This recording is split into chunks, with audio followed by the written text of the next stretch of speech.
সবাই কেমন আছেন? আশা করব ভালোই আছেন। আমি আজকে সকালের জলখাবার এটা নিজের হাতেই তৈরি করেছি, বাজার থেকে কিনে আনিনি।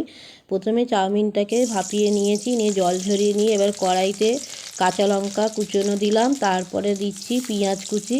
এবার ওটাকে ভালো করে একটু ভেজে নিচ্ছি, একটু লাল, হালকা লাল হবে। লাল হয়ে আসলে তারপরে এর মধ্যেই আমি আলু যে কুচিয়ে রেখেছিলাম সেই আলুগুলো এবার দিয়ে দেবো। এর মধ্যে দিয়ে আবার একটু ভালো করে ভেজে নেব, নিয়ে সামান্য একটু নুন দেবো ওর মধ্যে ভাজবার জন্য। ভালো করে কষিয়ে ভেজে করে নেব।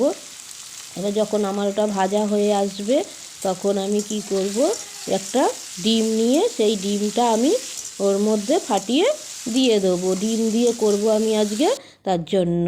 এবার যেহেতু আলুটা ভাজা হয়ে গেছে দেখতেই পাচ্ছেন, এবার ডিমটা দিয়ে দিলাম আমি, দিয়ে আবার ভালো করে ভেজে নেব, একদম যাতে ডিমের কাঁচা গন্ধ না থাকে। ভালো করে ভাজার পর যে চাউমিনটা আমি জল ঝরাতে দিয়েছি এবার সেটা তুলে নিয়ে দিয়ে দেবো, দিয়ে নাড়িয়ে চাড়িয়ে ভালো করে ভেজে নেব। ভেজে নিয়ে রেডি হয়ে যাচ্ছে আমার চাউমিন। তাহলে বন্ধুরা আপনারা সবাই এটা দেখলেন, যদি মেশিনটা আপনারা যদি দেখতে চান, তাই আমি আবারও বলছি, আমি আবার দেখাবো কি করে চাউমিনটা আমি তৈরি করেছি।